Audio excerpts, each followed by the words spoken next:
say a very warm welcome to our speakers that have joined us from across the globe, and to you participants. And I realize that some of you might have traveled quite far to get internet access or to get electricity access.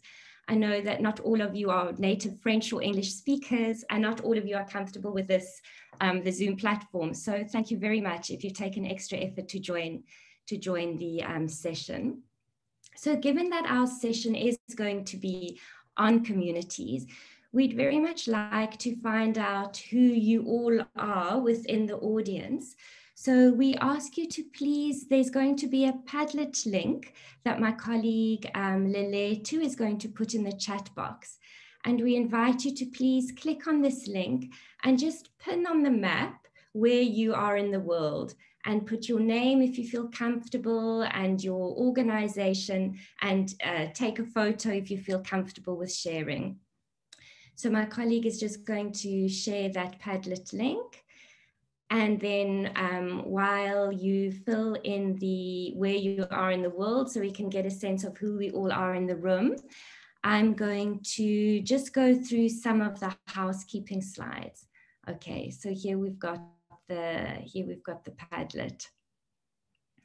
So just on that little plus, click the plus, and then just let us know where you are in the world. Okay, I'm going to just switch this off while I go through some of the housekeeping, and then I'll come back to that. Okay. So in terms of housekeeping, I just want to let you all know that the session is being recorded. And it will be made public, so you're all aware of that.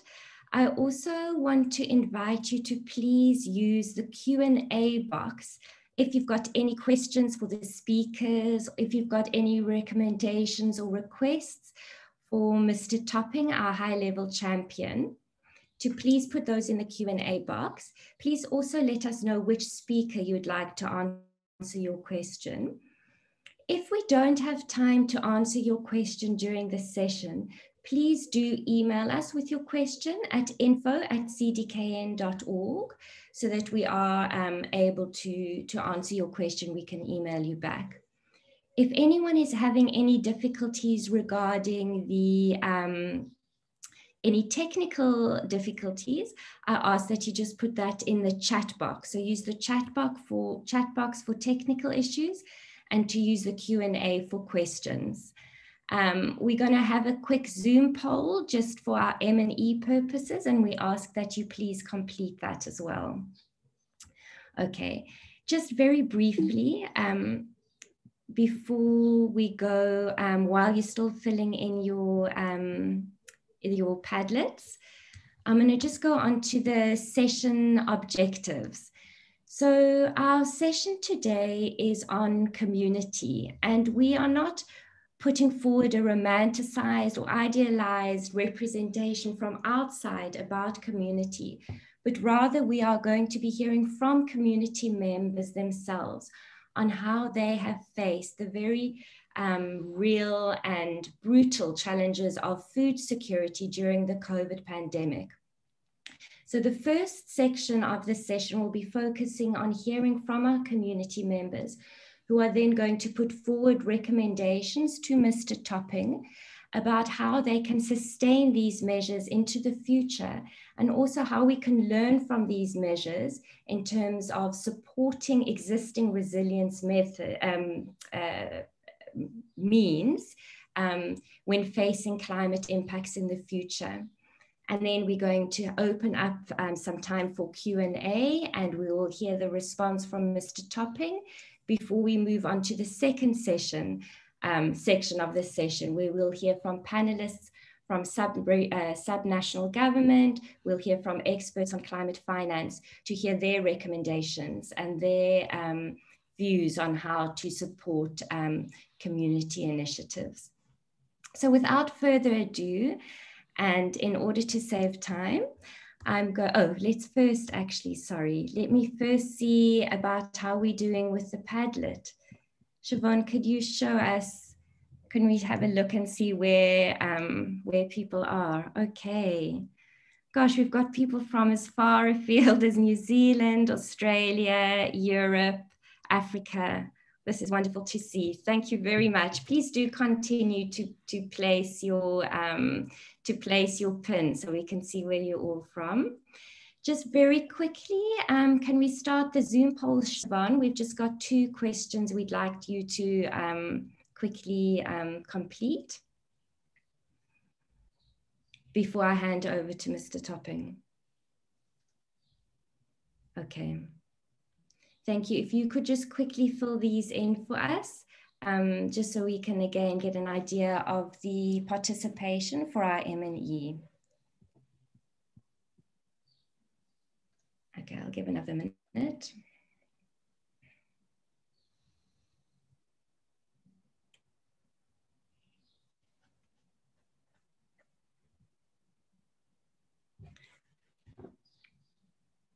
Okay, Siobhan, you can close that down and we don't need to see the results just in the interest of time. Okay. So, there we go. I'm going to hand over to Mr. Nigel Topping now, who's the UK high-level climate action champion. Nigel, thank you very much for joining us. I know you've got a very busy schedule, so we really appreciate you waking up early and joining us. And Nigel's just going to introduce us to his role and why he's here at the session. Please go ahead, Nigel. Great. Well, thank you, Michelle, and good morning, good afternoon, good evening, everyone, wherever you are. It's still dark outside where I am, but some of you I see it's late in the evening, so it's lovely to have such a broad group. Thanks also to the South, South, North, and all the partners listed on the screen for helping pull this together.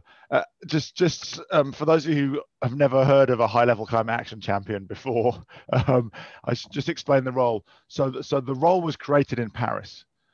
In 2015 by the parties to the UN Climate Convention, when they recognized that for all the power of the Paris Agreement to encourage national governments to submit more and more ambitious plans every 5 years, national governments can't tackle the climate crisis on their own. They need what the UN system calls non-state actors or non-party actors, which means basically businesses, investors, cities, states and region, and everybody else in civil society. So everyone who's not a national government is a party.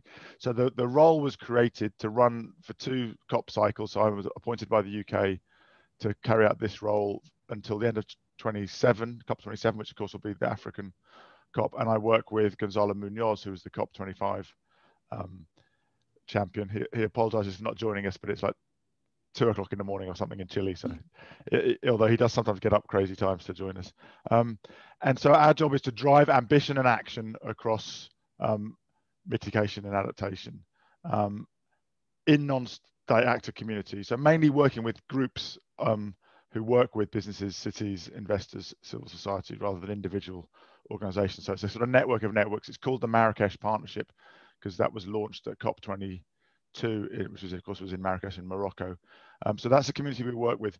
And these 2 weeks, we're running what we call the Race to Zero dialogues. We've got a very big emphasis on ratcheting ambition. That's going well, but that's all about mitigation. And we're both, Gonzalo and I, are very committed to addressing what we see as 2 imbalances. 1, a tendency to focus on mitigation more than resilience, and 2, a tendency to be more focused in the global north and the global south. So this opportunity to listen to you is a really crucial part of my education and our education. We've already, thanks to the Global Resilient Partners and others, held a series of resilience dialogues in Southeast Asia, South Asia, and Africa. So this is a further input. We are planning to launch we have this very successful Race to Zero campaign, which hopefully you've seen.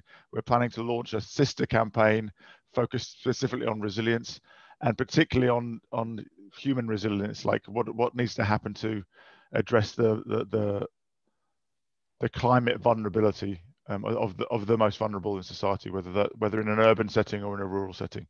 So this topic of food resilience is particularly relevant. So I'm basically in listening mode now and really looking forward to the recommendations for what Gonzalo and I with that community can do. And my request is for no magic wand recommendations. Like we haven't got magic powers, but for specific suggestions of how we engage with particular groups like food companies or banks or cities, with initiatives that where they can see a reason for acting, and we can help take that to scale. So with that, Michelle, I'll hand back to you, and I'm really looking forward to listening to the panels, and as you say, I'll comment on the way and then take the recommendations away with me to weave into our Race for Resilience thinking. Brilliant. Thank you so much, Nigel. So without further ado, I'm going to hand over to our next speaker, to our moderator, Dr. Shehnaaz Moosa. And Shehnaaz is going to be moderating the session where we're going to be hearing from 3 community members.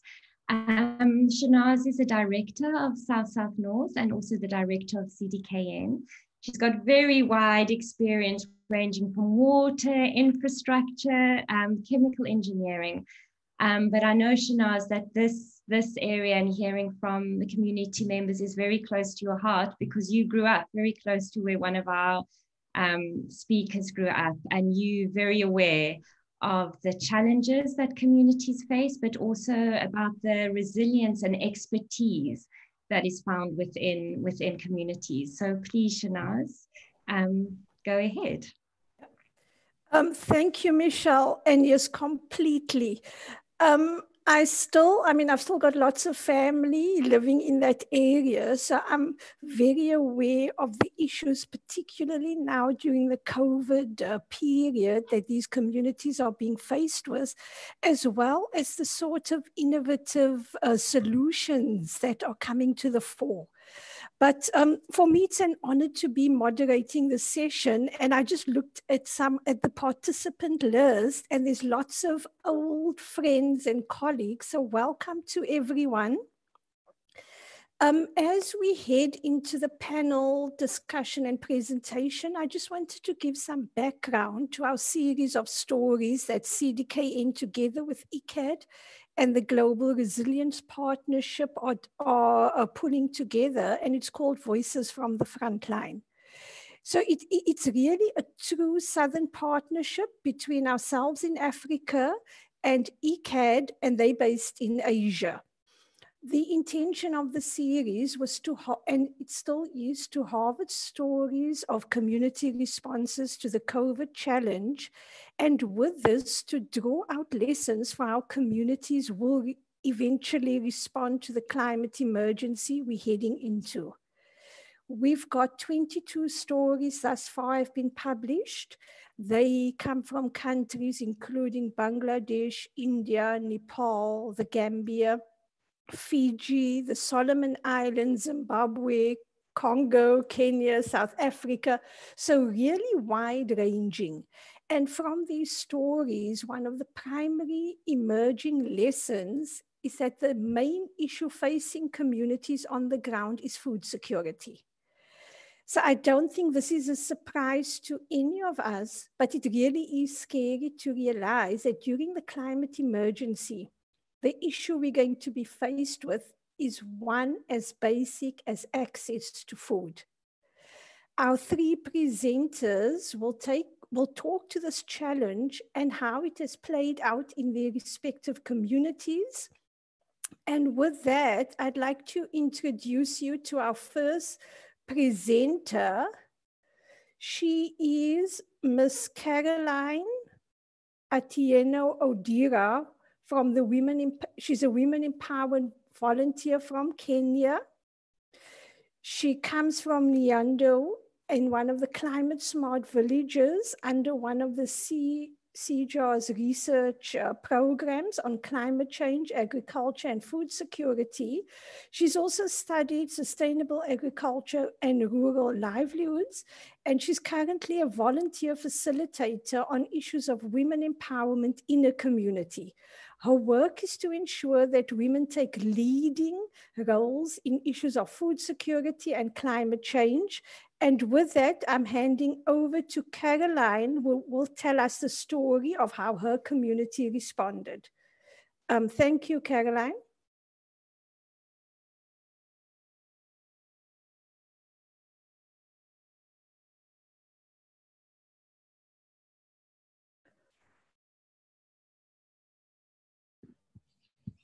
Caroline, can you unmute yourself? We can't hear you, unfortunately. Okay, there we go. There we go. Can you now hear me? Yes, perfect. Perfect, Caroline. Thank you. Okay, I said I wanted to share how my community has built on past resilience strategies in order to face this food security crisis brought about by COVID-19.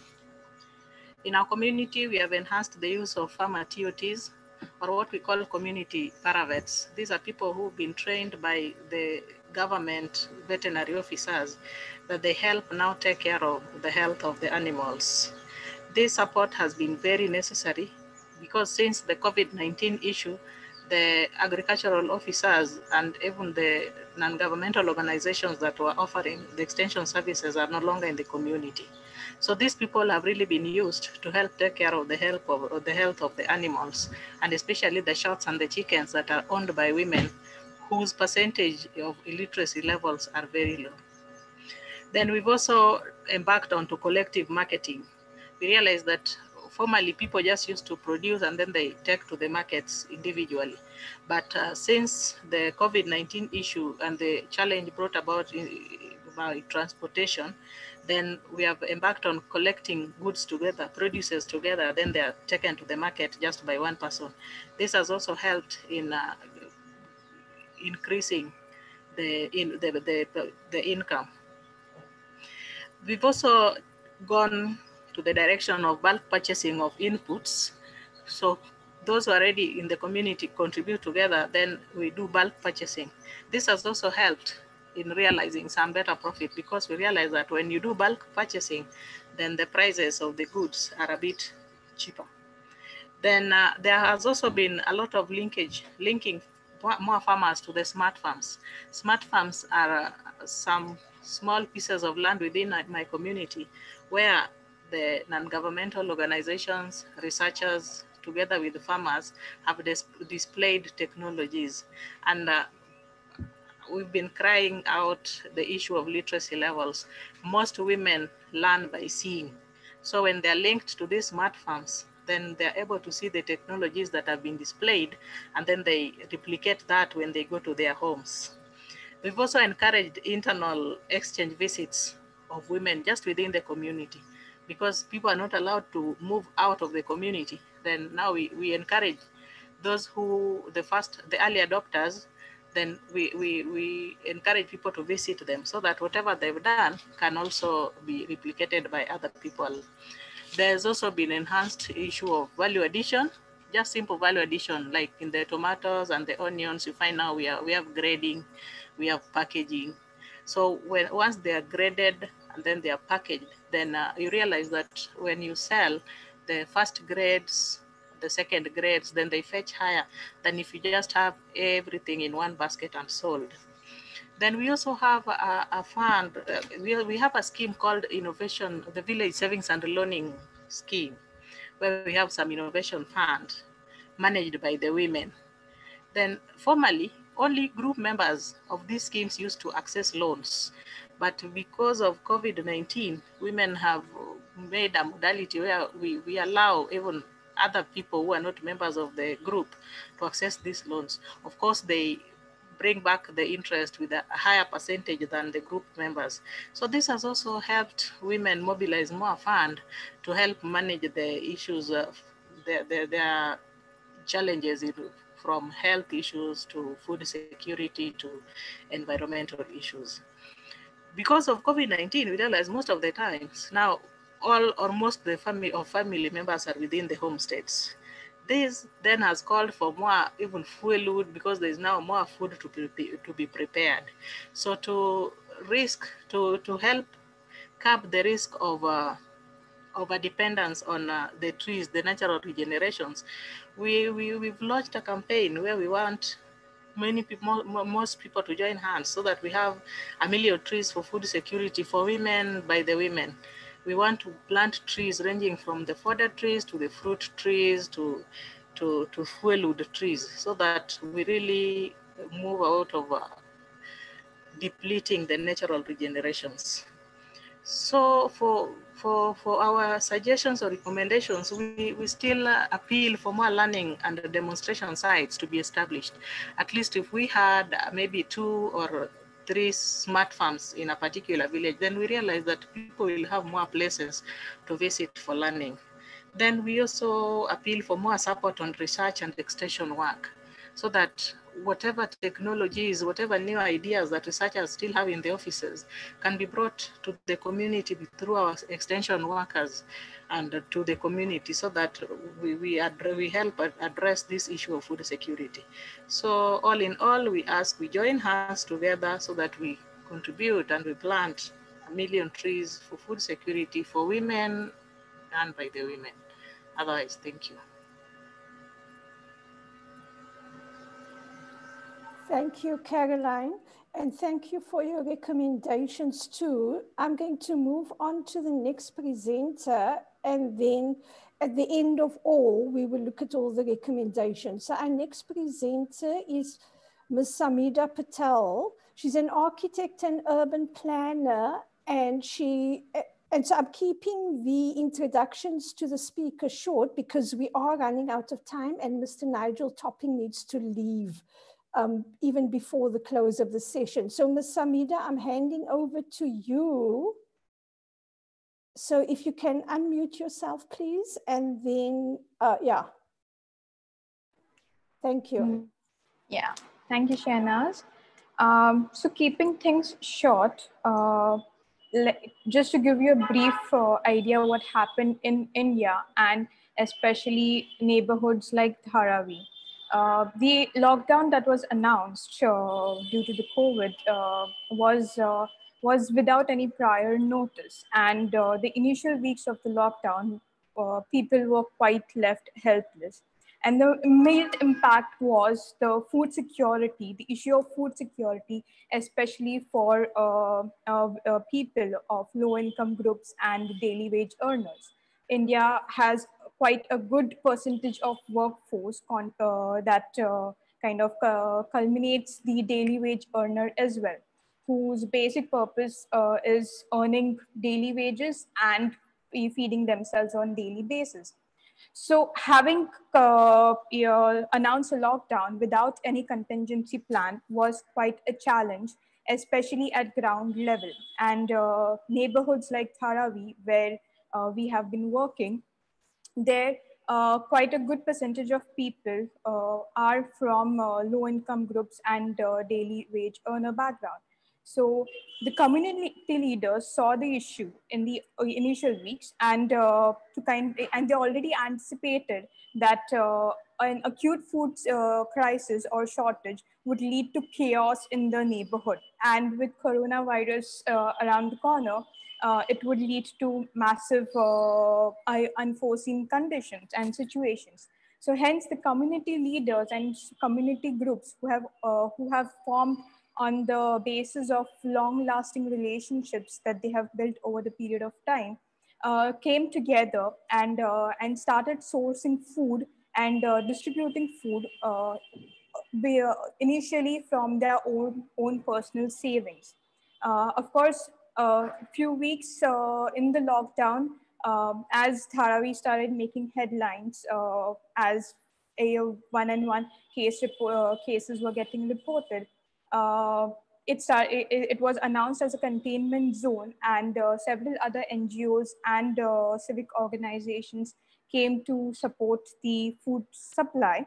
But the limit was that they could not get into the neighborhood, and it's almost 250-acre neighborhood, and as things were stopped, no public movement or goods movement were allowed. It was left to the community itself to feed the people in bare minimum capacities.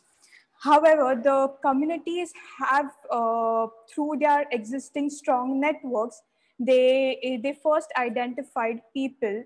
They did a survey with help of several volunteers within the community and identified people who have bare minimum food savings in their home or absolutely have nothing.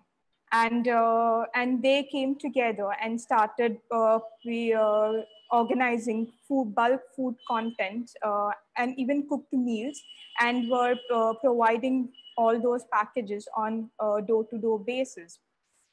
It took several weeks for the communities to survive on these very basic pattern, where the jobs were, the community leaders' jobs were that despite of any safety gears, go within the community, each and every street of the neighborhood, and try to collect as many, try to identify as many people so that they don't die out of hunger.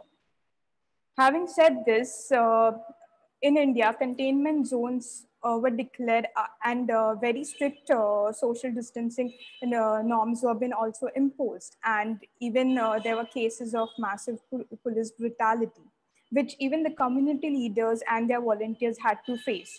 So the community leader tried to negotiate with the local police or civic forces, and asked them to kind of arrange for some sort of permission, like an identity card, which allowed them to move within the containment zone as well as outside, because food sourcing and distribution meant goods mobility and people's mobility.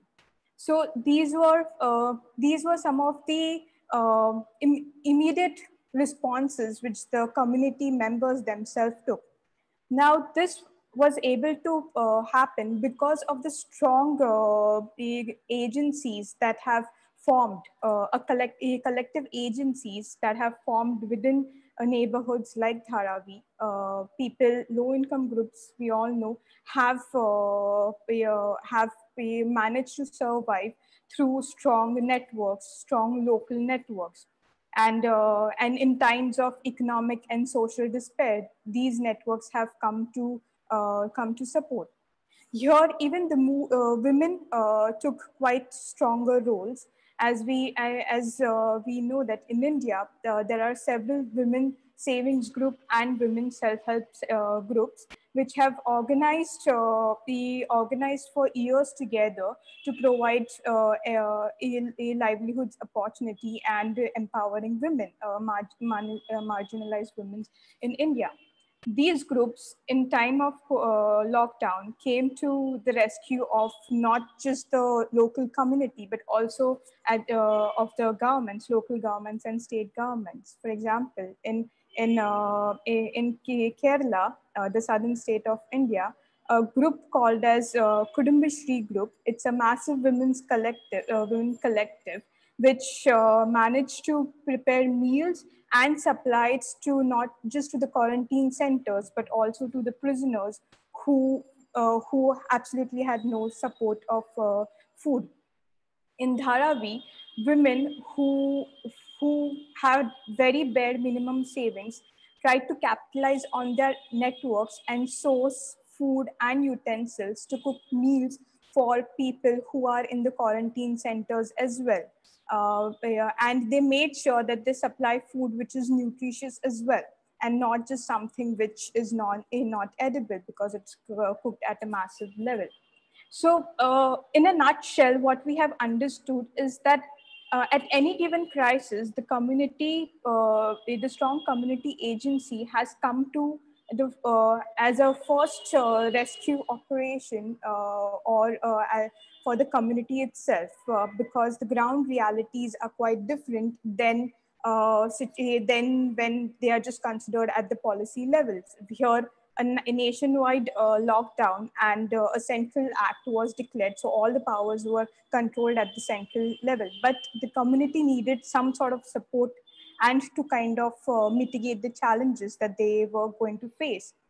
So as a suggestion or rather question is that when we see this COVID or coronavirus was just as a glimpse of what would happen if we also go into into massive climate change situations, where here in coronavirus case, food supply was the issue because production was happening.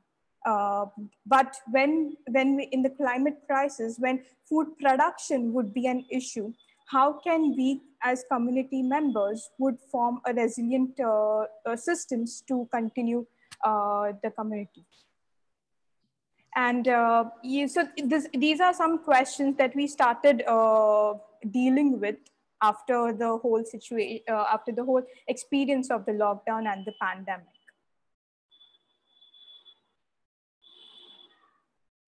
Yeah.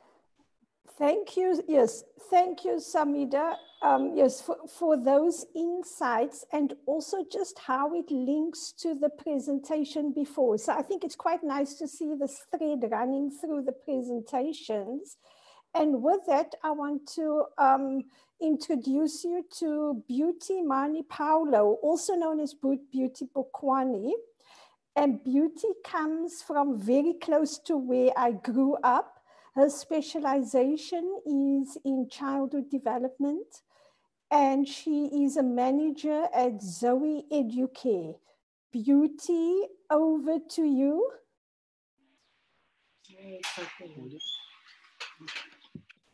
Is it possible to put your video on, Beauty? Ah, hi, hello, Beauty. Hello, good morning. Thank you very much for allowing me to be part of this meeting. My name is Beauty Bokwani. I'm a writer and the owner of Zoe Educare, and I lived in Extension 13, Bialha, a small town that formed part of the Cape Flats in Cape Town, Western Cape, South Africa. Bialha is a place where poverty, drug addiction, and gangsterism rife, mostly because of unemployment amongst the youth and adults in our community. And that led to extortion, prostitution, drug addiction, and gangsterism. People who live here are multiracial, but mostly colored who speaks Afrikaans. Most of the residents were employed, work in textile, food, steel factories, and clerical jobs. This is also the place where Grendel Opperman, the president and chief executive officer of a community organization called Tunnel Navigation, was born and grew up. Grendel himself was addicted to drugs, but managed to rise above it.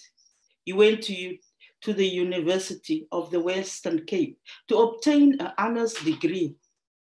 Motivated by his own experience, he founded Tunnel Navigation, a non-profit organization who works and advocates against gangsterism, drug addiction, dishonest and fraudulent businesses dealing in South Africa. Tunnel Navigation also offered mentorship and social and entrepreneurship to school children and the youth to help them to secure a bright future. When COVID-19 hit the community, we were confused. It was a different kind of fear that arose, the fear of not knowing what to expect.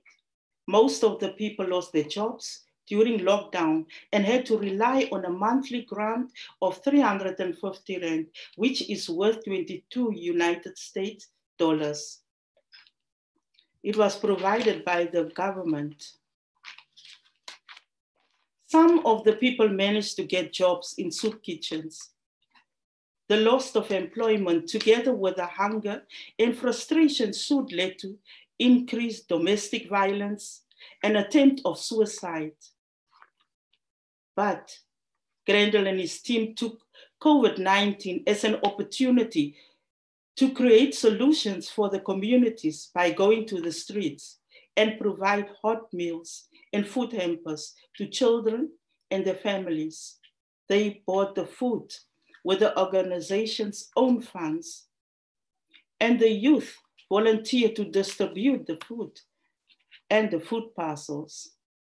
Grendel and his team noticed how the crowd grew bigger and bigger.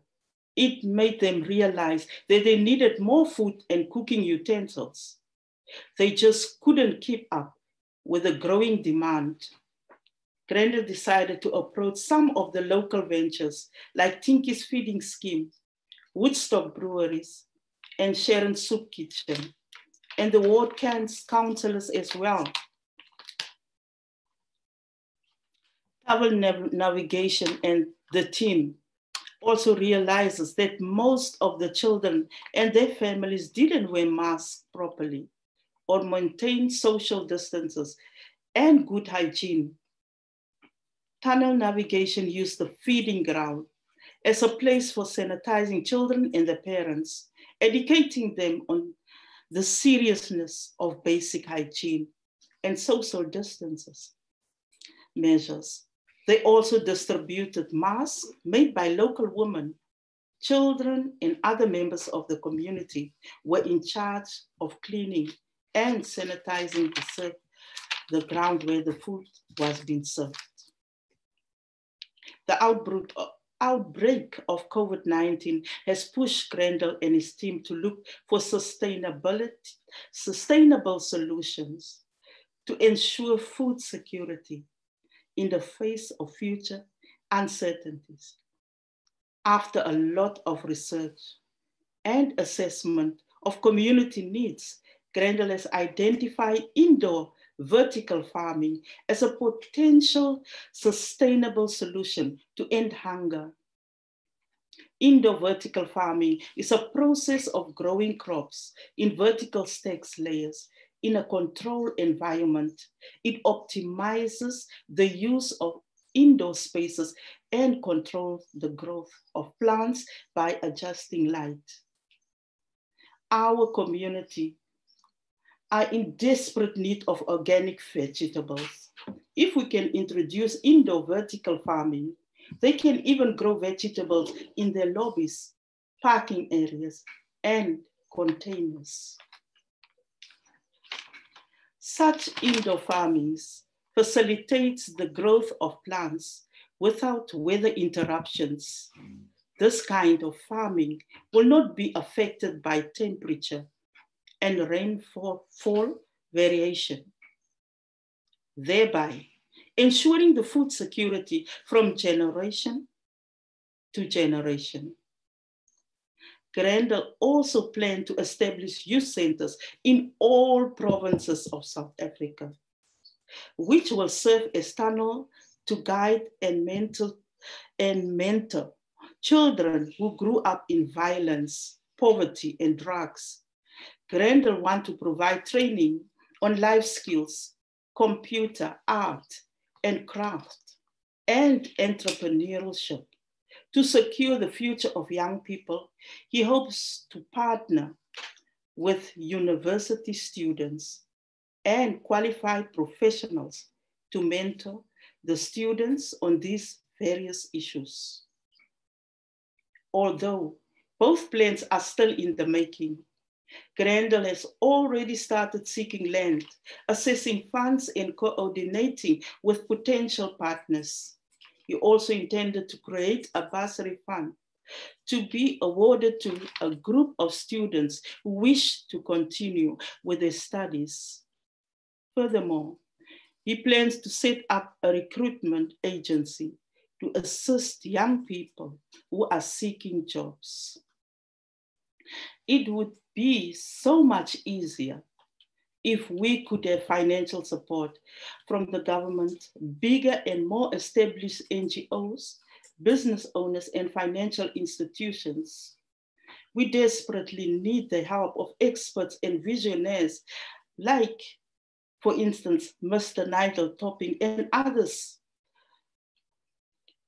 not just to look into our vertical farming as a sustainable solution, but invest in it as well. Imagine how easy it could have been in our communities if vertical farming was already introduced to them. Children and women shouldn't have suffered violence, mostly because of men being frustrated. They lost their jobs and couldn't feed their families. Like I said previously, we are desperately in need of financial support. We need equipment, concerning vertical farming and the youth centers. We need containers, computers, transport, electricity. We also need NGOs and training and other institutions to train and guide us, especially experts in vertical farming. We need people to take our hands and lead us in the bursary funding and establishment of youth centers in all the provinces. Thank you very much for listening to my thing. Thank you, Beauty. And thank you to the speakers for keeping to time. Because we have some time left, I'd like to start with Caroline again to reiterate the recommendations, and then we'll turn to Nigel to respond to that. So I'm going to ask Caroline and then Samidha and then Beauty to please reiterate their top 2 recommendations for Mr. Nigel Topping. So Caroline, over to you.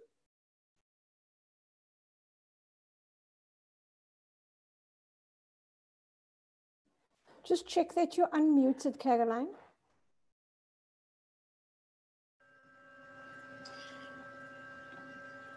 I can hear you now. Yes, perfect. Thank you. The recommendations that we had were, we wanted more learning and demonstration sites to be established in the villages. We also talked about more support on research and extension work. And then we also appeal for all well-wishers to join hands so that we plant 1 million trees for food security for women by the women. Thank you. Thank you very much, Caroline. Samidha, over to you for your top 2 recommendations to Mr. Topping. Thank you, Shehnaaz. The top 2 recommendation would be how grassroots level community action or community mobilization by the community can be recognized, because that's one thing that we definitely are not doing. And then the other recommendation would be that that how food production can be more localized, especially when we talk about the mega cities, for example, Mumbai, where I am talking from right now. How food supply can be, food production can be more localized, because with the pandemic, that's what we have experienced, food supply as a challenge. Thank you. Thank you, Shehnaaz. Thank you very much. Beauty, your recommendations, please. I would recommend that, like I said, let people who are experts and visionaries must come to our communities and come to invest in our communities and help us and lead and guide us, especially in the vertical farming as a sustainable solution. Thank you. Yeah. Thank you, Beauty. Nigel, I'm now looking to you to respond to these recommendations. And I'm also looking to the Q&A. I'd like to encourage the audience to add any questions into the Q&A that they have for you, Nigel, in relation to these 3 presentations. I think for me, what's clear is that it's very much about food security and the livelihoods of women, especially, because it seems from these stories that the women are the ones that need to ensure the food security. So I think there's quite a bit of intersectionality there. So Nigel, I'm handing over to you to respond to these recommendations. And if there's any questions coming up, I'll just flag it for you. So over to you, Nigel. Thank you, Shehnaaz. First of all, just a couple of reflections, and then I'll go to the recommendations.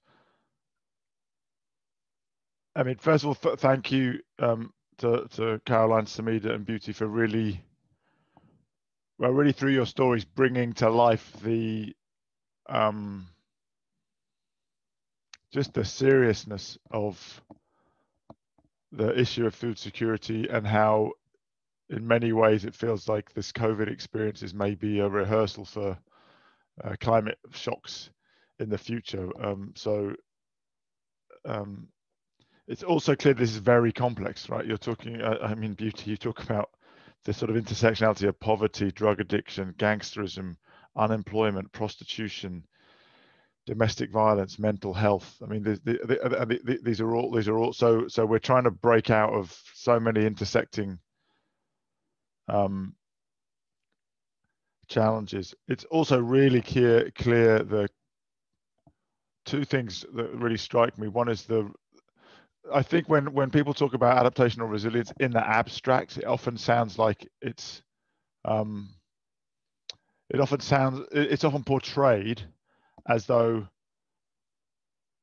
vulnerable people are waiting for help, but not doing anything. And what I think you've all explained beautifully is just how resilient communities are actually.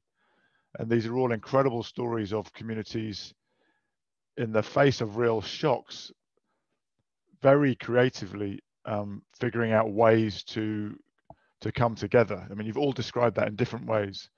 So I think one of the things, Salim, that struck me in the earlier dialogues that we had also, it's a big lesson for me, is just to make sure that whenever we talk about adaptation and resilience, we never portray it as sort of helpless victims waiting for support. That actually the source of, one of the prime sources of resilience is community itself, and within community, particularly women. I mean, you're all women leaders. You've all talked about women's leadership. So this sense that resilience is a quality of communities that needs to be enhanced is for me really important.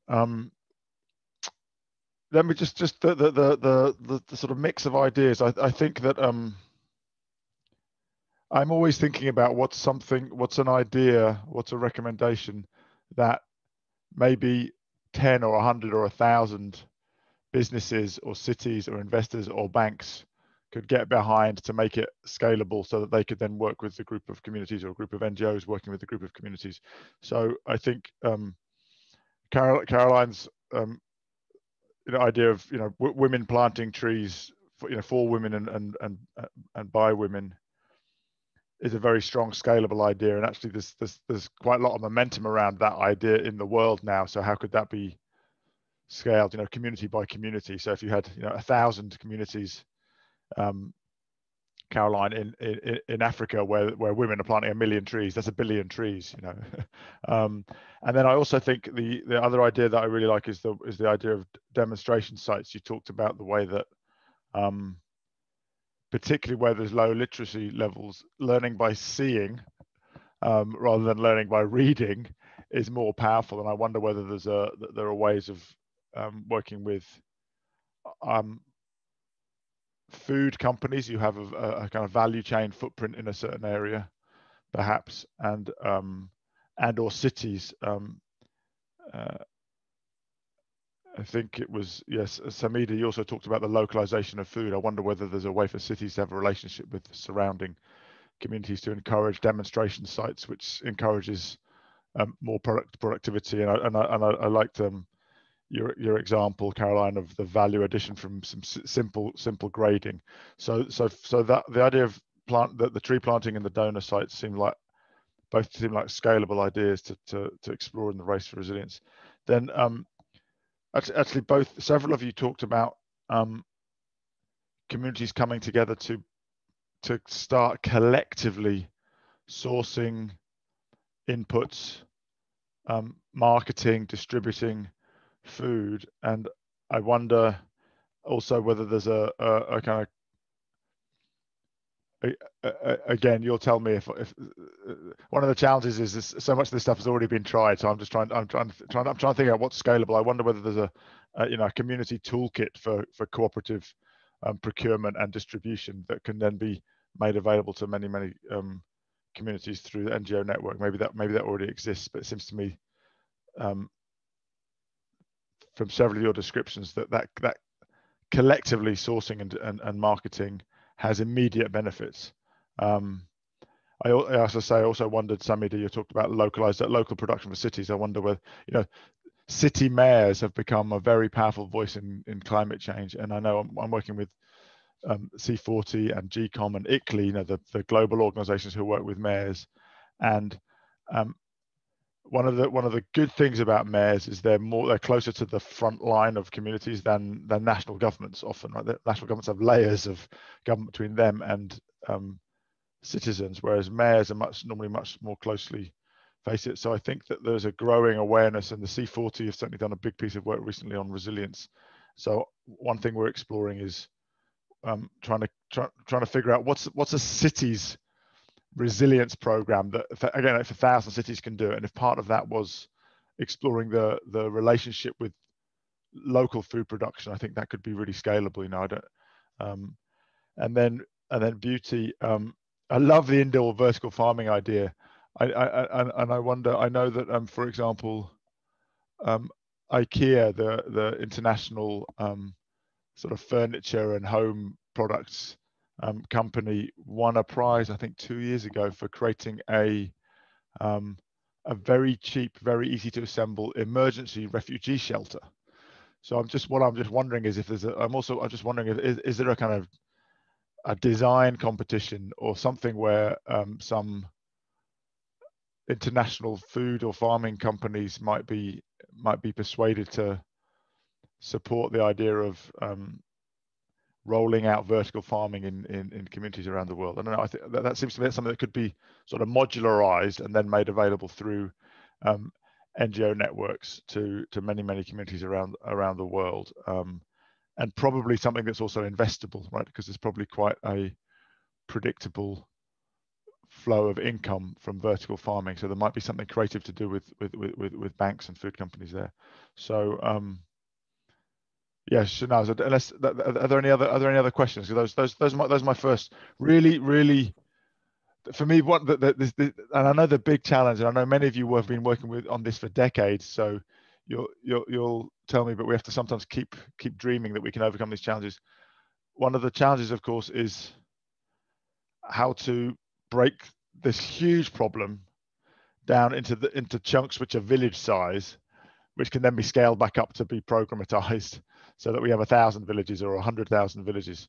So it seems to me thinking about what's the intersection between, if you like, the community network that is on the ground and the, if you like, the extended network of NGOs and international organizations, and how can those dock together to come up with ideas which are scalable. Yeah, Shehnaaz, that's my thinking for now. Any other questions? Yeah, so thank you for that, Nigel. And a reflection from one of the panel members. Let me just find it quickly. Is it possible to create a list of organizations and the skills they bring? Because this could possibly help to connect the organizations with the skills. And I'm wondering, Nigel, if that links to the point you made about creating the community toolkit. So I often wonder, because all these are, they often seem a bit idealistic until you do them. And then I think the big issue is the coordination. And when they're across continents, when they across vertical levels, so from community to local government to national government, how do we ensure coordination, but also at the same time that there's impact and implementation? Then linking to that, there was a question, and I mean, yeah, a question around how to deal with the issues of changes in position of government employees and mayors. And from my side, quickly, and you can respond to this, Nigel, is that what we found in our work is that you you work with the technocrats rather than the politicians, because the technocrats are often the ones who stay there possibly until retirement, whereas politically that shifts. So yeah, what is your sense about that, Nigel? Well, I mean, I think often it's a both and, because I think, and of course the politics vary. So I see there's a note from Natalia about the important role of subnational government. So I completely agree, Natalia. I mean, part of the reason that the non-state actor, if you like, concept has power in the climate sense is that there's resilience if instead of only working at one level of government, you try and work at all levels of government. I mean, we just see what's happened in the countries like the USA or Australia, where you've had a federal government which has been very regressive on climate change, but then you have local governments who are very so you manage, it's not all or nothing. It's more complex. I think it's a bit like that, Shehnaaz, with if you like, the technocrats and elected officials. Sometimes elected official is your best friend, because they may be elected by a constituency which they may be elected by vulnerable communities on a manifesto to support those communities, in which case you want to pile in behind their political power. But I think I take your point, for continuity you probably also want to have relationships with. I think the question of scale, and I think there's always a danger of trying to make things too uniform. Like, for example, I see Marie Dupar's point about on tree planting, working with indigenous people. If I came up with a tree planting scheme and said, here's a brilliant tree planting scheme, let's find 1,000 communities to implement it, without allowing those communities to customize it for their local conditions, their indigenous knowledge, then it might mobilize a lot of money, but it would probably fail. I mean, we've all seen examples of that, where there's sort of so I think too much coordination, Shehnaaz, can be a bad thing, right? So I know that's not what I know you weren't suggesting cookie cutter, but that's what I'm thinking, is how do you get to scale whilst allowing for local adaptation? It's a real challenge, right, to get the balance right, because if everything's totally different, then then it's not really scalable. But if everything's exactly the same, then it's not respectful of local community dynamics and conditions. So no, completely. Nigel, also interesting, and I think we've seen this in the 3 stories that the presenters presented to us. It's from Charles Tonuyo, and what he's saying is that local communities aren't waiting for government partners or adaptation experts. They go ahead, so they're organizing themselves in informal and formal ways, and they're responding to the COVID challenge. They'll respond to future pandemics in the same way. And Rebecca Ford also says that what has struck her from the speakers is that they're leveraging their relationships and their networks to respond and to actually realize impact. But then there is the challenge that these relationships should be developed more strongly, rather than everyone working in silos. And I think that is, again, that coordination issue that's coming across. And I think for me, the takeaway here, Nigel, is that the communities will respond. Whether government is there or not, they're going to respond to the challenge that they're faced with. And they'll use and leverage whatever existing networks and relationships they have to respond. Yeah, and this comes across very clearly in the story. So I really love your storytelling approach, and I think it's also because this is why I say often at the multilateral level, the whole story of resilience gets boiled down to money being transferred from north to south, and of course that's a crucial part of the dynamic. It's a crucial part of the politics of the negotiations. It's an issue of delivering on promises. But when it's boiled down to that, you lose this rich story of resilient communities. But as Charles says, that communities aren't waiting for government. And again, you don't want to tell the story like communities aren't waiting for government, everything's fine, they can look after themselves, because there is a request for more help as well. But I think it's by telling stories like this that we can get the message that communities are resilient. Women are at the front line of coming up with creative solutions, and communities need help, so that it's not everything's fine, they can look after themselves, or everyone's sitting around helplessly waiting for handouts. It's a combination of communities being in action, being resilient, and needing more support in ways that are scalable. So I think really strong messages. Yeah, thank you, Nigel. And I just want to thank our three speakers and also just for the storytelling, which has been so powerful. Thank you. So thank you, ladies. And with that, I'm handing back to Michelle to introduce the next part of the session. Thank you very much to everybody.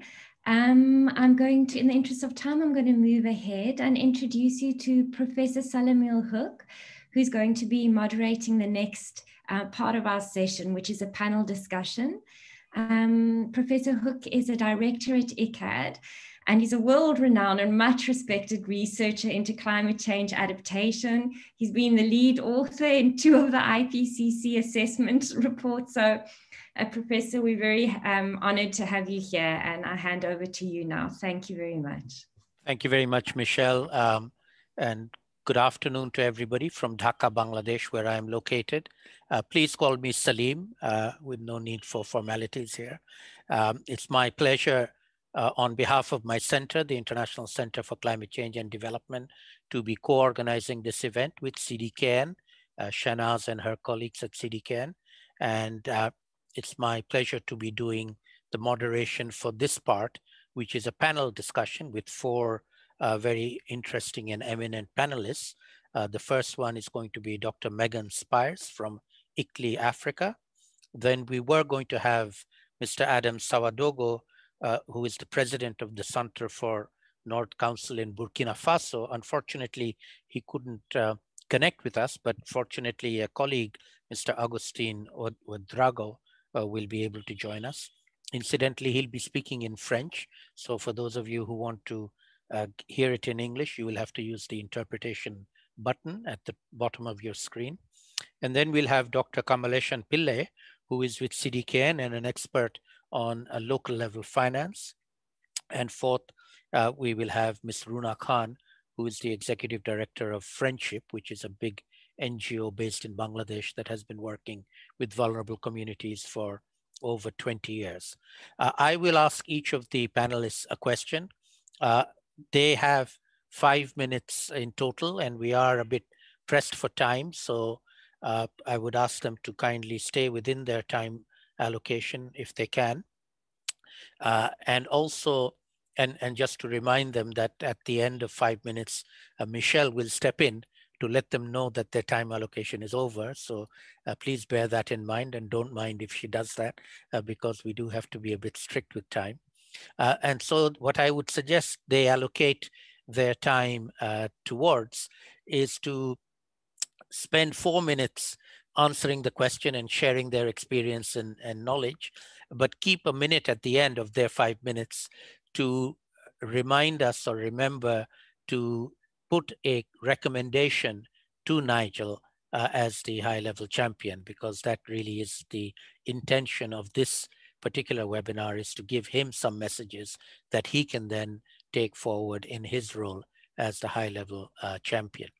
So before I invite our first panelist to come in and speak, let me just share a few thoughts both about how we will be doing this session and what we want to talk about, and also for Nigel's consideration going forward. One of the sort of default positions that everybody comes to, and Nigel alluded to this already, when we talk about adaptation, is money. It's all about money going from north to south, developed to developing countries, or not going, as the case may be more accurately reflected. And I want to get out of that. I don't want us to be talking about there's not enough money. That's an understood. The question is, if there is money, how can we best utilize whatever money there is? And there is always some money. There's not zero amounts of money. There is always something that is there. And the question, the more relevant question for me that I'll ask my panelists to reflect on is, can we do better with whatever money we have and not just simply ask for more money? That's number one. Number two, besides money, there are also very important factors involved in getting the best out of the vulnerable community's own capacities and abilities. And those are to do with trust building, with respect, with knowledge sharing and recognizing the knowledge that the communities themselves have and building on that knowledge. There's a whole host of related qualitative issues in building relationships and respecting people that unfortunately is very largely lacking in the current system of top-down processes, which are meant to help poor, vulnerable communities. So they're done with the best of intentions, but in practice end up treating them as victims, as beneficiaries, as poor who are just asking for handouts and we need to help them. And that really, the charity paradigm is really the wrong paradigm to be using. We have to use a paradigm of fellow citizens and learning from each other, and that they have a lot of knowledge and experience that we can derive from them and build on and using with them. And the final comment I'll make for Nigel's benefit, and I'll put a little bit of personal reflection in this, is that we already have a very great deal of momentum on the race to zero on the mitigation side, so race to zero emissions. What we don't have, and it is an admittedly difficult problem, is to have a simple message on the adaptation side. Adaptation tends to be complicated, tends to be location specific, and in our case, working with communities in the many millions, they're very, very complex, and there's no one size fit all solution to that. So what we would like to do, I would suggest, and I have written about this, is maybe offer an equivalent race to zero on the adaptation side, which would be a race to zero vulnerability. Now, I'm having some pushback on this because people feel it's a bit too complicated. I admit that it would require parsing it out and knowing what it's about, but I do think that there is some value in having a simple goal that everybody can understand. And I think zero vulnerability might be such a goal. I leave that as food for thought.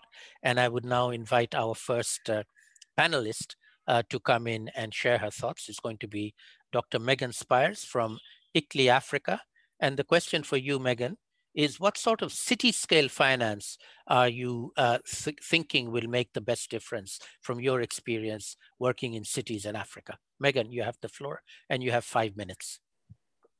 Thank you so much, Salim, and thank you so much to the organizers. This is a really important conversation that we're having this morning or evening, wherever you are.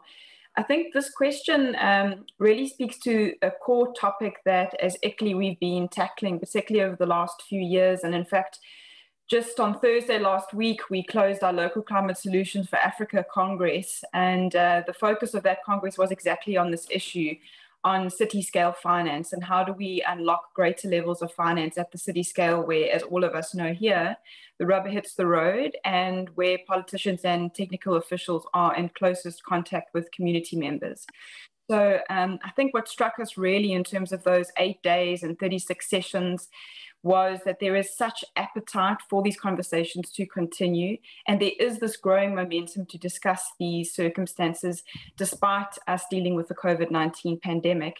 And I think many of us are drawing very strong parallels between some of the lessons that we're learning through the COVID-19 pandemic and those that are applicable in also tackling the climate crisis. And so the first part of today's session was also very interesting to me to hear some of these community responses and how they can be applicable for both crises. And in essence, we've been speaking about three: the biodiversity crisis, the climate emergency, and then of course, various health pandemics that all manifest at a great scale in cities.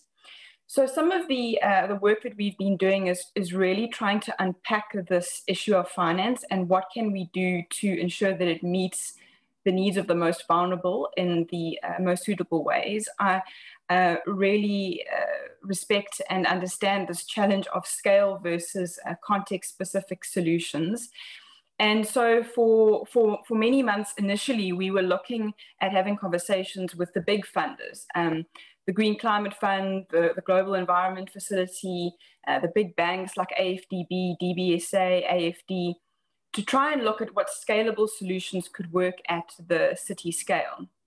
And some of those conversations have been really productive. But also we've been finding that there is a need for these smaller scale interventions that really make a difference at that fine, hyper-local scale to community members. And what we were told initially is that we needed bigger scale, we needed multi-million-dollar interventions for it to be appealing to these large funders. But our communities, and particularly our secondary or intermediate cities where ICLEI focuses a lot of our work, we're asking for these smaller scale interventions. So we've charted the course of working with various climate finance experts, some of which are actually speaking in the panel a little bit later than myself, to look at what type of funders are amenable to these smaller scale interventions. And the idea really would be to test them at the hyperlocal scale and then see what of them can be scaled more broadly across a city and across a continent. But the general message is there's no silver bullet. Our cities have been asking us for capacity development. How do we access climate finance? How do we understand the terminology? And we really tried. I mean, we've run climate finance training for hundreds of municipalities, but the main lesson has been it's very dependent on the context of that city, on the context of that community, and then on the particular funders that might be applicable to an intervention like a microforestry implementation project, like for instance, we're attempting to do in Mozambique. So there is no silver bullet, but it doesn't mean we can't get going and there isn't momentum. And we're seeing that in bucket loads, really. So just maybe another point to raise is that there is a lot of work that we're doing to work on projects and programs that are on the very early idea stage to progress them a little bit further down the bankability pipeline. That's where currently there is a big gap.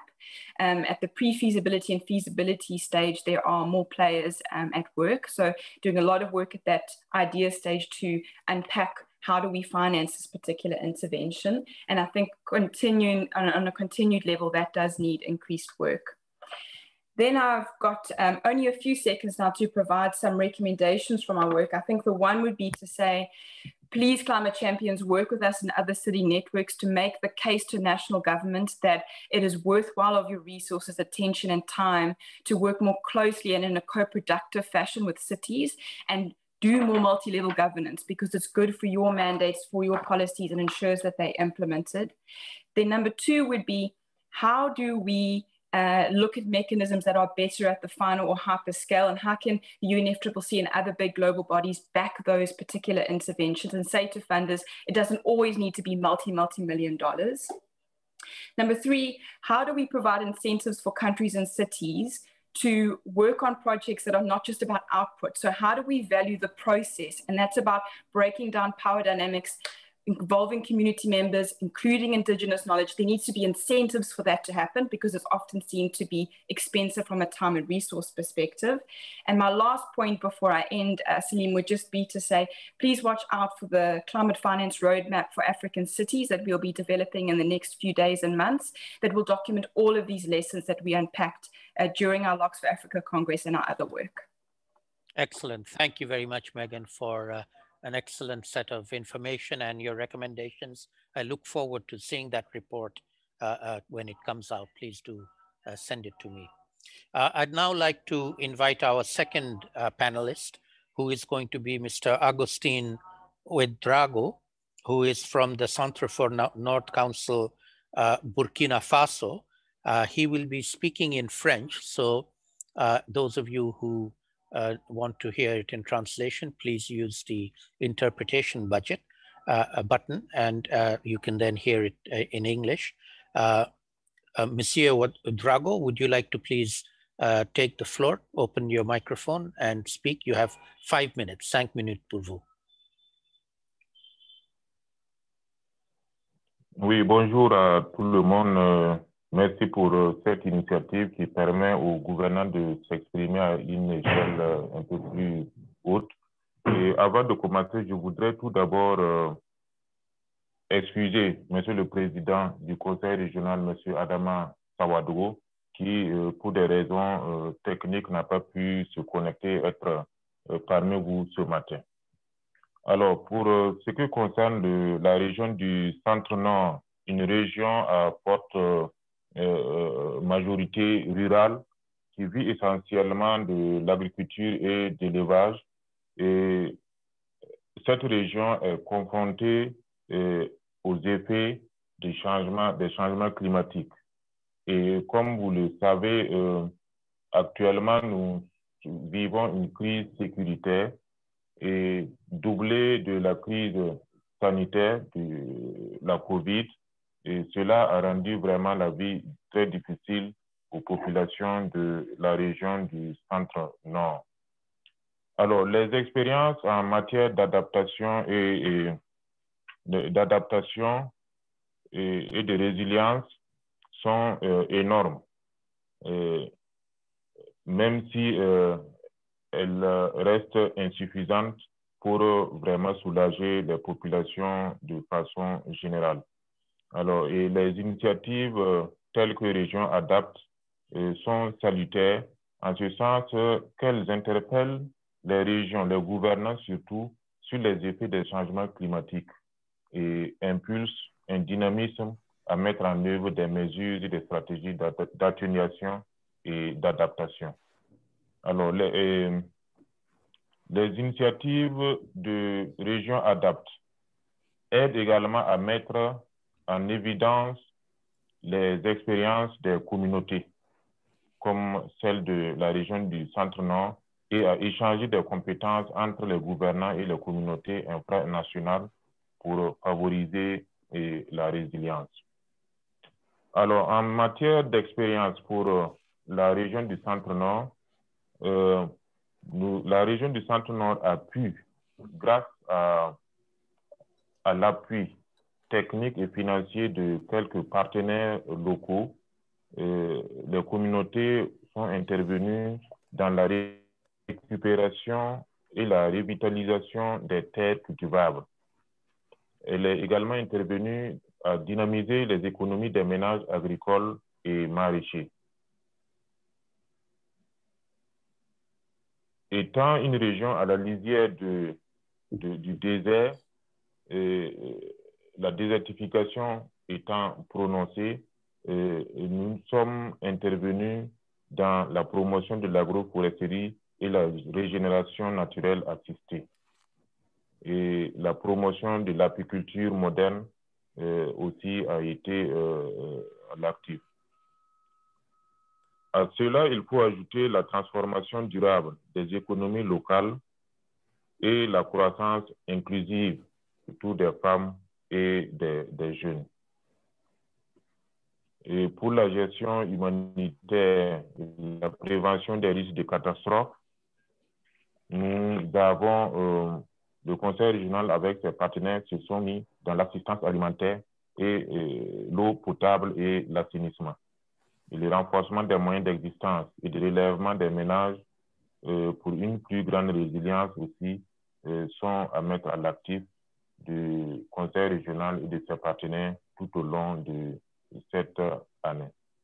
Alors, comme vous le savez, ces actions sont un peu diversifiées, mais restent en deçà des attentes car les moyens faisant défaut, les partenaires n'étant pas nombreux, et surtout l'accès aux fonds verts étant difficile aux collectivités au niveau du Burkina Faso, et nous n'avons pas vraiment, notre souhait est que les gouvernants locaux soient accompagnés pour avoir plus d'accès aux fonds verts. Alors, comme recommandation, nous souhaitons qu'il soit possible, nous pensons en tout cas qu'il est possible de parvenir à un avenir résilient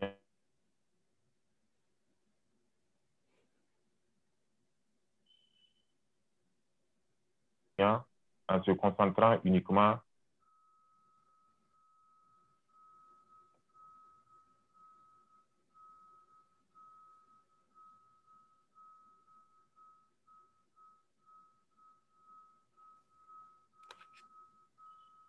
I think we've lost Augusta.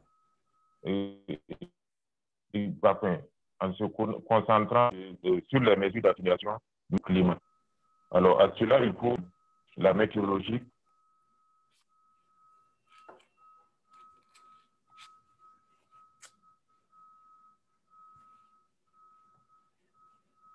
I think we may have lost him, Michelle.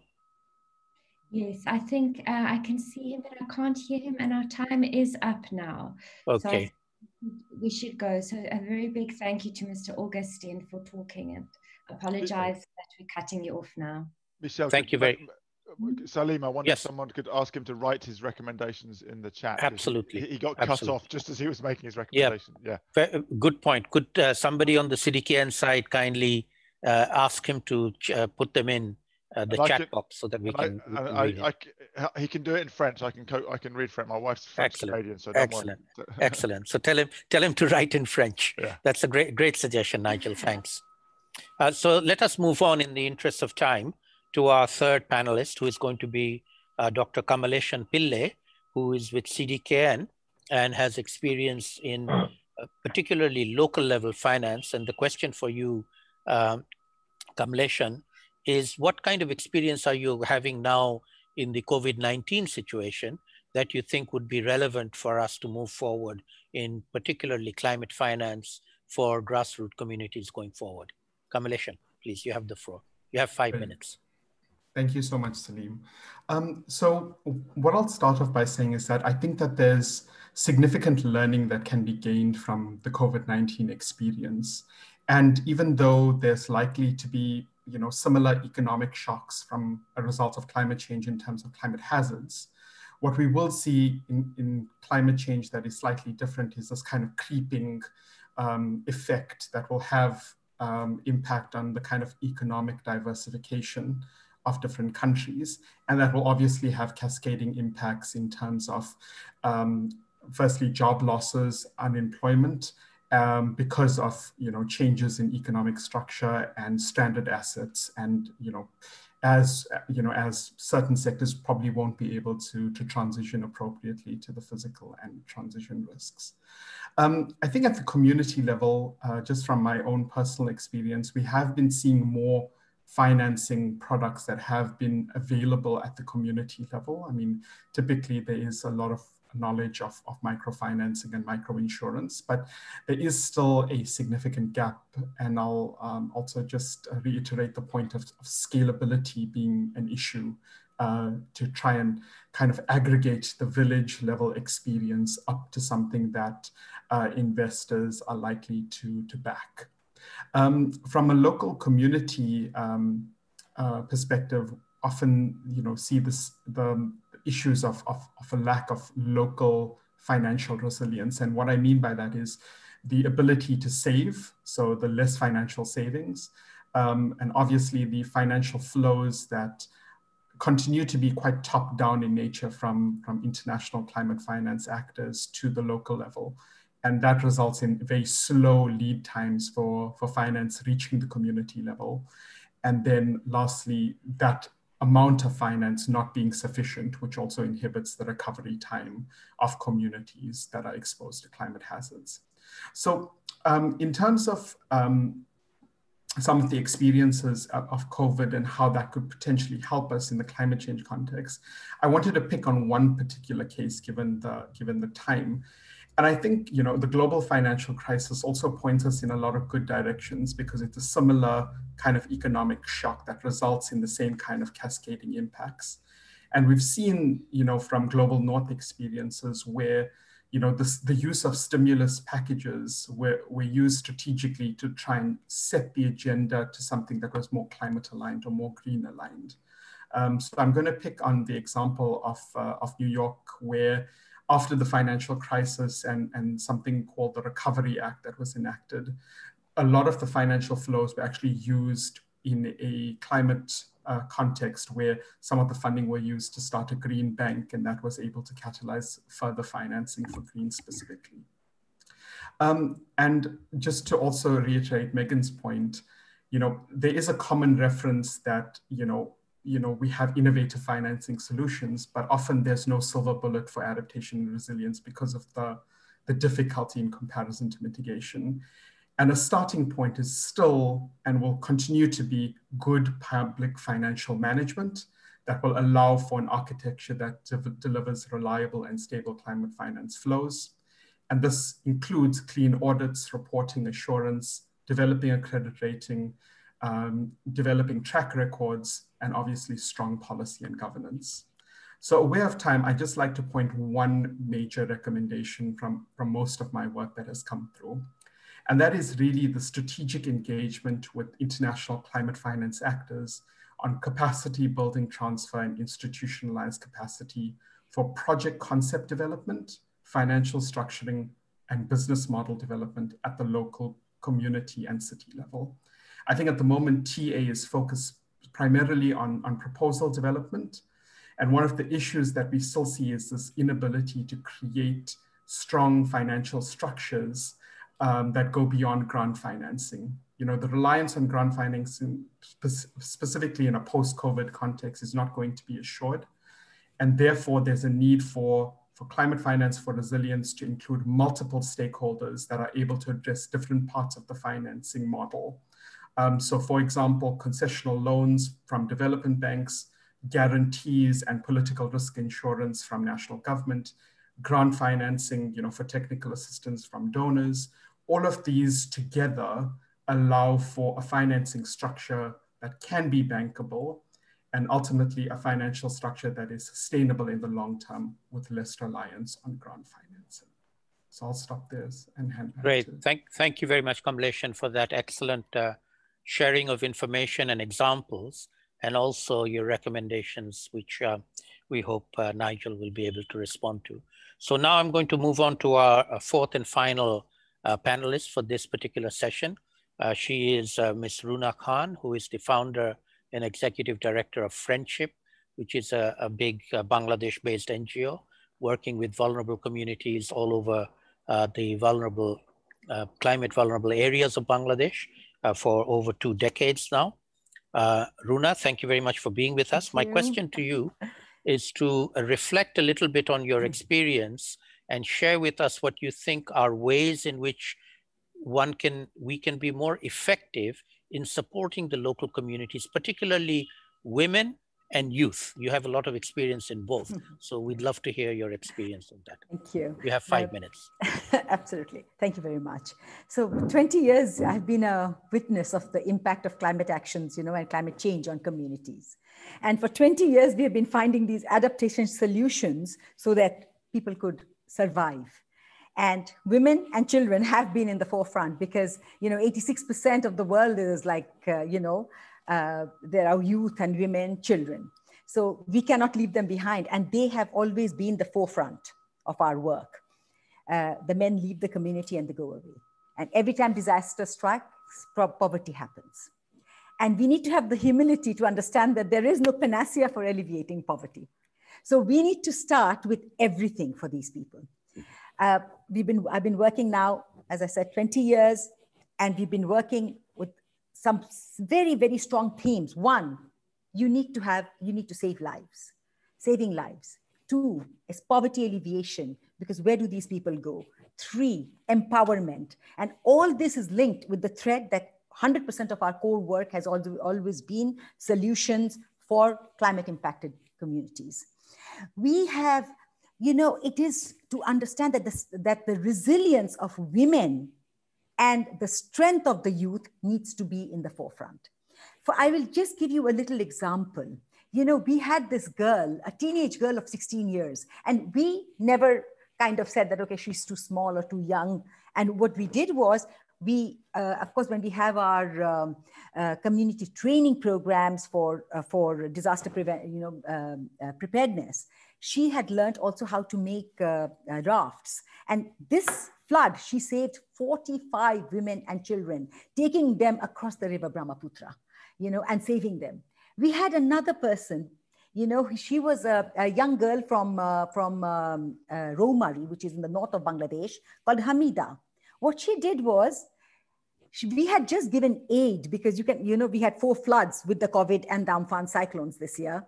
And she got aid from Friendship. And then when another organization came to give her aid, she refused. She said, you know, I have already received aids. There are others who need help. Now, why I said this story is because beyond just trying to have adaptation solutions, we also need to ensure that we build this human dignity and self-value, and to work with community, this mutual exchange of dignity, respect, understanding, and listening to them is extremely important. You know, we serve about 600,000 people every month in direct service deliveries of health, education, and you know, agriculture, fisheries, etc., with sustainable economic development, and of course, linking them to the mainstream, which is also important for these communities. And but we have worked and seen that during the COVID time, what the impact of building communities had, because they were the frontliners. You know, our people at the front, be it the community medics or the paralegals, all these trained people who are all micro-social entrepreneurs, they took the forefront with the link with the government and with us. And yes, I do have a recommendation for Mr. Nigel Topping. You know, we have got, there are 4 players in this climate and in the COPs. One are the scientists who are always having a voice in the centerpiece. There are the decision and the policymakers who are always having a centerpiece. There are those who create awareness all over the world, like Greta. Incredible. She brings it to the fore. We have them. But we do not give enough space to the victims and the witnesses. We should not be in the side event because they are the ones who are getting the impact. They should be in the main event. Their voices, their solutions must come to the fore. And I think this is an extremely important part and your responsibility, I would say, to ensure that all 4 sectors have equal voice in the COP. Great. Thank you very much, Runa, with that excellent recommendation for Nigel. I know normally we would have spent some time on Q&A, but I know that Nigel is pressed for time. So I'm going to invite Nigel in a minute or two to maybe share some thoughts before you have to leave. And then we can still continue the discussion after Nigel leaves if people are still interested. So before I hand over to you, Nigel, let me also share a thought from my perspective in terms of the role that I see the climate champions like yourself and Gonzalo are doing. We see very much as civil society actors, you being our representative in the system, the COP system, as it were, as Runa has so eloquently pointed out. But also I feel that although we would like our voices in the COP is not really the relevant place for us. The relevant place for us is on the ground, making things happen. And so we'd like you to be part of that part as well, and not simply voices in the COP. And so there has to be a significant, continuous post-COP, if you like, sustainability of this dialogue series that you and Gonzalo are doing, that cannot just end with some kind of statement at the COP. And to me, that's my challenge to you and my offer to you on behalf of all of us who have spoken here today, that we would like to be part of that. And let's see if we can design something that is more lasting than simply some kind of a session at the COP, which is good. We want that, but that is simply not going to be enough, and we need to think beyond that. So Nigel, I know you'll have to leave in a few minutes, so please do share your thoughts with us before you have to go. Well, thank you, Salim. And first of all, you know, you know, the sort of the things which formed me as a young man were, you know, a father who was a civil engineer who was building things, and then being an outdoorsman and playing rugby and climbing mountains, and then working in industry, running factories. So I couldn't agree more that this has to be more than talking. This has to be about real people doing real things in the real world. I'm not interested in just having conversations. So you can hold me to that. You keep challenging me, right? I don't mind. And if I've forgotten and start getting all highfalutin, abstract champion, you tell me, Nigel. Second of all, I want to say to all of you, this is really inspiring for me. You know, it's a lot of my work is quite abstract. It's about the technology and the ESCA, and it's intellectually interesting, but for me, the reason that I'm so determined, and Gonzalo and I are committed to launching a campaign, and I'll come back to the targets. Salim, you had some good suggestions on resilience. We feel like we have to separate mitigation from resilience. Of course, they're combined, but you know, it's the same. We sometimes suffer from the problem. It's similar with GDP as the simple measure of a better life, right? We know that focusing only on GDP ends up with all sorts of perverse outcomes. And I think there's a risk of the same with the simple idea of getting to zero emissions. It's so easy to measure. So it just intellectually we're drawn to it all the time. Whereas the complex, rich, incredibly difficult issue of addressing vulnerability which encounters the full complexity of life, right? So we originally thought that we're trying to address resilience through the Race to Zero campaign. We said, well, it'll be a race to zero a resilient race to zero. What we find is everyone gets drawn to the zero. And so, we are going to launch a campaign on resilience. I find this conversation inspiring and then frustrating and then inspiring again. Let me explain. It's inspiring because I am so impressed by the commitment and the quality of the work that all the speakers are doing. I find it frustrating because I can't see an easy way to scale, and you're all reminding me all the time there isn't an easy way to scale. There's no silver bullet, there's no panacea, and yet we have to get to scale, right? So and then I find it inspiring again that you're still continuing working 20, 30, 40 years after. So my commitment to you with Gonzalo is to do whatever we can to raise awareness of the human issue of the need for addressing vulnerable lives and creating resilient lives. And you know, one of the things that's frustrated me the most this year is that I haven't been. I would have been in Africa twice for the Regional Climate Action Week and for the heads of government. I would have visited Asia, so my commitment is when I can,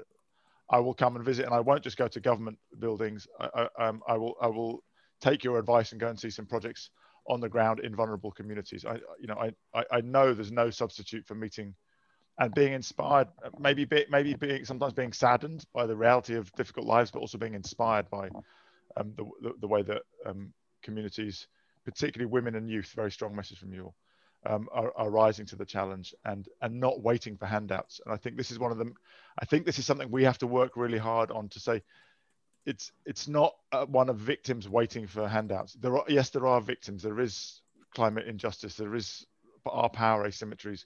That I think we need to find a way to tell that story powerfully of communities doing amazing things and needing help. So it's not an either or. Salim, your point about a race to zero vulnerability, I think that's basically what we want to, we're always trying to find a way of not duplicating and not trying to, so I've noticed that the Global Center for Adaptation have a tagline which says something about reaching 4 billion lives. So I think we're going to call our campaign the Race for Resilience, because so that there's a race to zero and a race for resilience.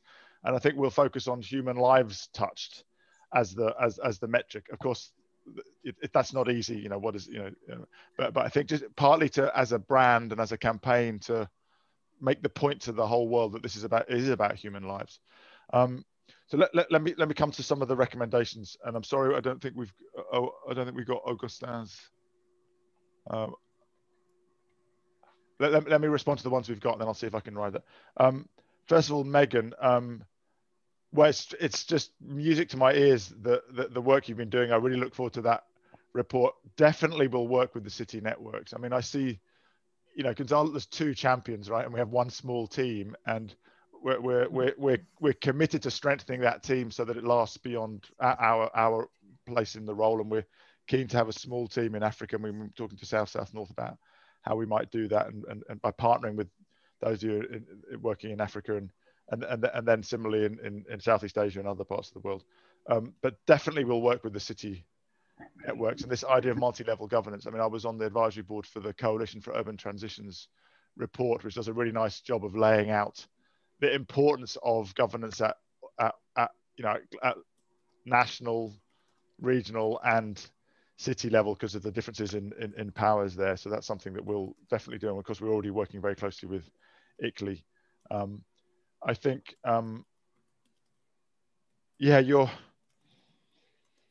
your point, Megan, about how to value process, not just outputs.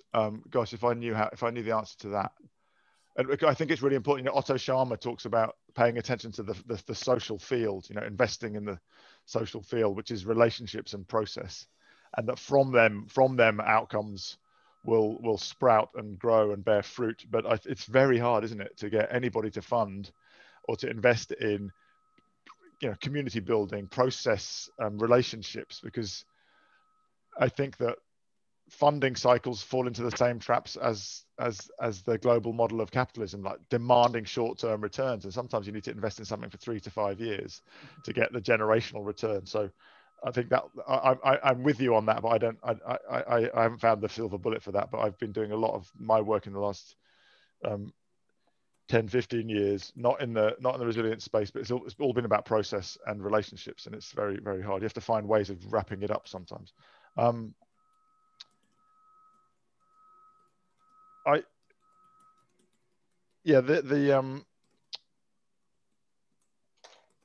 The next idea about capacity building, so that we go beyond grant finance. Again, I'm wondering. I think that's a very strong message. I wonder how you could sort of.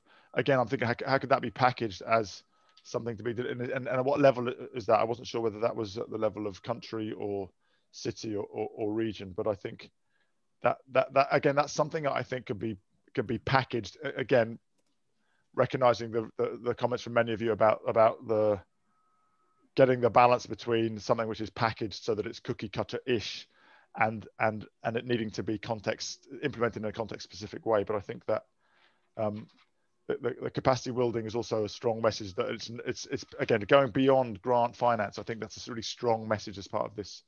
Communities are resilient and they need help. Sort of message. Runa, I see that you're in a Shocker Fellow, so you presumably Gonzalo, my fellow champion, is also a Shocker Fellow, as is his mum. I think they're the only parent-child Shocker Fellows.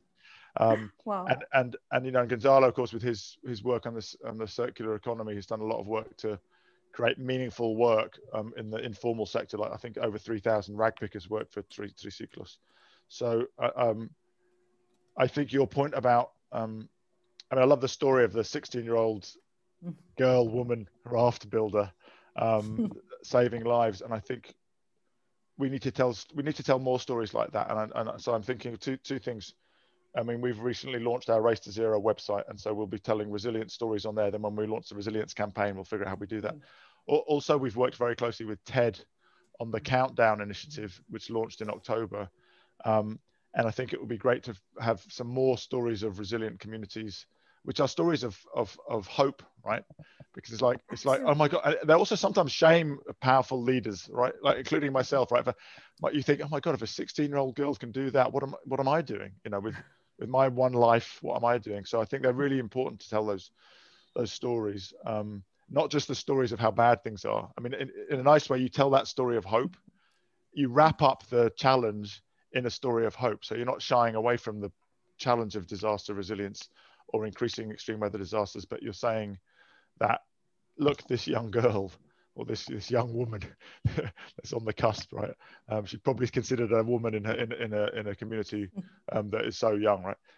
Look what she's done to protect her community, and why can't we globally provide more support to young leaders like that? So I think this getting across the human dignity.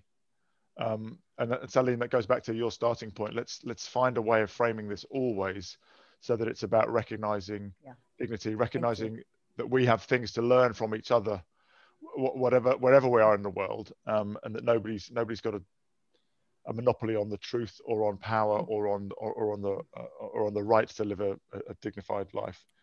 I was very struck. I don't know if any of you have come across the what do they call it? The International Panel on Social Progress, which Amartya Sen chaired. So, I think everybody's heard of the IPCC and the IPBES in biodiversity. So there's a group of about 300 social scientists chaired by Amartya Sen, who of course and it's a very long report, but they've published a little book called a Manifesto for Social Progress. And in it, they basically come to the conclusion that we have to progress on 3 fronts at the same time, or there is no progress. On sustainability, so we have to address the climate on inequality and on freedom. And they have a really nice chapter where they do a thought experiment, and they write 3 little vignettes, and they say, imagine that you solve for 2 of those and not the third. So 3 little vignettes. So you solve for vulnerability and sustainability, not for freedom. You solve for freedom and inequality, but not for sustainability, and etc. And intellectually, you just cannot hold, the center cannot hold. If one of those 3 is missing in the world, or there's gross asymmetry, and so I'm particularly struck by the one where we solve for freedom and sustainability, but not for inequality, because then you effectively end up with what I would call a zero carbon apartheid. And we can see that as a real risk in the world today as we look at plans for COVID recovery. And so one of the things I think is going to be most important next year at all levels is that we talk about a global COVID recovery, which isn't, we don't just have a nice Green New Deal in northern countries and then no Green New Deal in countries without the fiscal bandwidth or without the ability to print money like the UK or America does. So I think it's really important that we keep thinking about the dimension of inequality and freedom as well as the sustainability. So Salim, I'll hand back to you. Thank you Nigel, before for managing you go, time. Yeah, I've got a few minutes before I go. Yeah, there are some comments from Augustine in the chat box. Mary Dupar has been translating. So if you'd like to maybe have a quick read, and if you want to respond to him as well. First of all, I think we all agree that we can't achieve a resilient future by purely concentrating on mitigation. That's my point about this risk of bifurcation. So we have we can have a rich zero carbon life and a terribly poor zero carbon life. That's not a resilient future either, because there's conflict inherent in such inequalities, I'm sure. So we're asked to launch the race to resilience the right way, an equal approach to the race to zero, and one which underlines the roles of non-state. That's our intention, and invite all regional governments to join the Regions Adapt initiative. So I'm sure that's something for us to weave into the campaign. Also flagging the need for more meteorological observation. Yeah, I know that I think that fits in the sort of disaster preparedness and recovery. The question of decentralized, I mean, that's deeply political, isn't it? I mean, even in my own country, there's a conversation going on right now about how much power is or should be devolved to regional and to city governments, and that's always very political. So that's quite challenging for me to pile in on such a political issue. I have to be a little bit sensitive, because part of my role is not to tell national governments what to do, but to work with all of you. So I think I prefer to really focus on this. The multi-level governance, I think, seems for me the area to keep pointing to. If that gets wrong either direction, I mean, if all powers at the village level, for example, and no power at the federal level, it would also be unbalanced. So I think the point about getting that balance right for the different levels of governments is a really crucial one. So and I know that David Howlett, who's with the Global Resilience Partnership, is part of the Champions team, and David's been capturing all the comments here, and we'll be following up, and we'll be talking a bit more about the race for resilience tomorrow, and then we're hoping we can at least soft launch it before the end of the year, and probably more formally launch it with some more details at the Global Adaptation Summit in January. So thank you, Salim. And great, thank you very much, Nigel. Thank you, Mari, for capturing Augustine's comments. Thank you very much for spending the time with us and sharing your thoughts. Before you go, let me also add another opportunity, given that the theme of this particular dialogue has been on food systems. You may be aware that the United Nations is doing a UN Food Systems Summit sometime next year, which will precede COP26. And unusually for this particular summit, they have invited, there are 5 action tracks.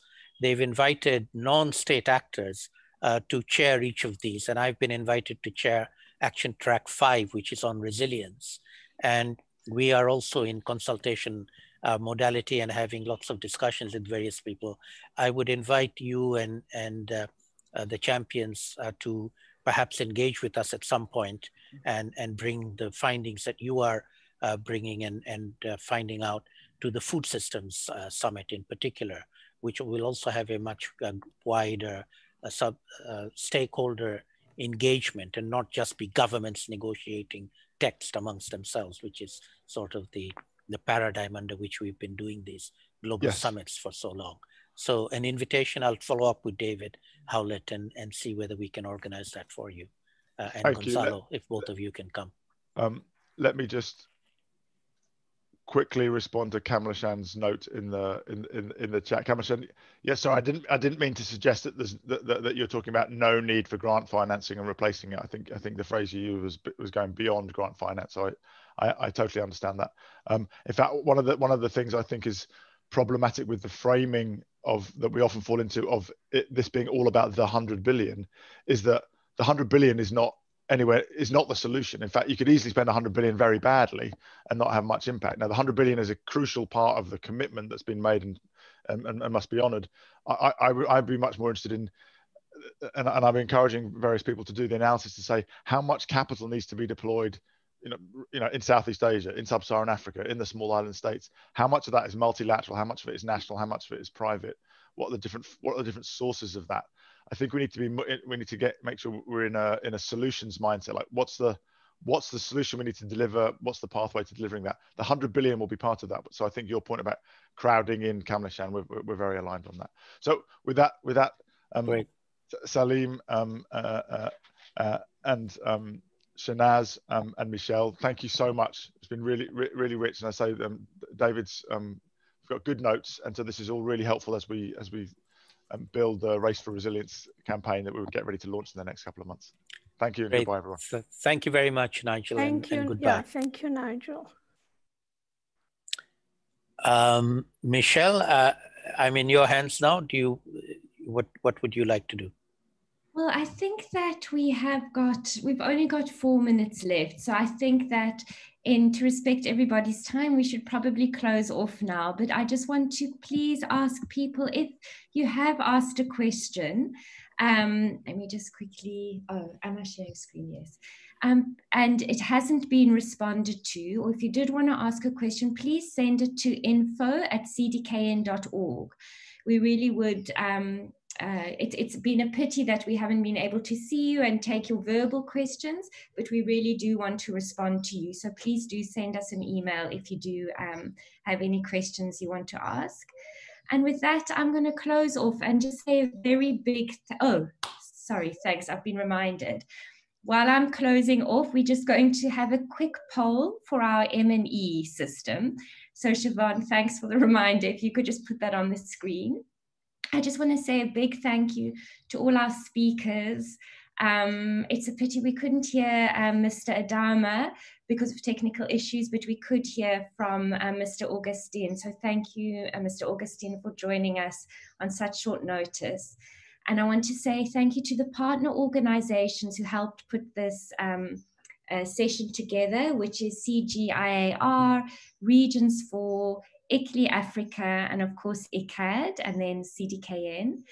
And in particular, I just want to give some thanks to Shireen Manan and Ruxka Sultana from ICCCAD, and also Mary Dupar and Zizi Poroi from CDKN, who really helped with formatting the session and with doing a lot of the heavy lifting. So thank you very much to everybody and to our participants and our speakers. It's been really an honor to have you here and hear your stories. I think that's what's come out of the session the most, to hear the power of stories, of respect, of trust, and really, I think respect has been what's just stood out for me. So thank you, everybody.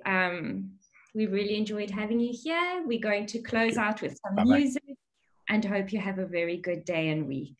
Bye-bye. Thank you. Thank you. Bye-bye, and everyone. Thanks to all the attendees too. Thank you. Bye-bye. Bye-bye. Thank you.